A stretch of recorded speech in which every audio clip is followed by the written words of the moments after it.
Una nuova federazione sindacale medica che riunisce ANPO, CIMO, FESMED, Ascoti. La presentazione in un'aula dell'ospedale Università di Padova. L'obiettivo? Valorizzare la professione ospedaliera, un'attività di responsabilità con alto rischio di contenziosi e con un'organizzazione a turni. Per renderla attrattiva per chi ora decide di andare all'estero o di esercitare nel privato è fondamentale affrontare anche il tema economico, spiegano.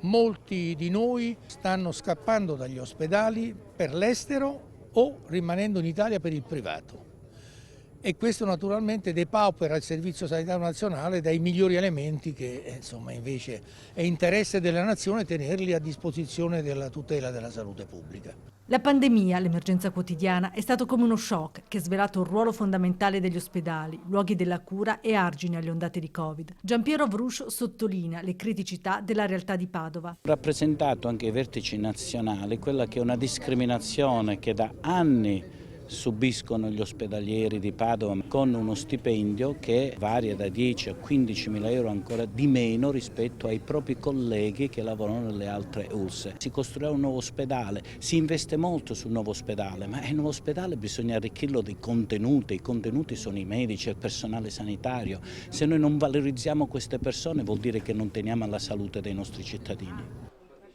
Cambiamo argomento.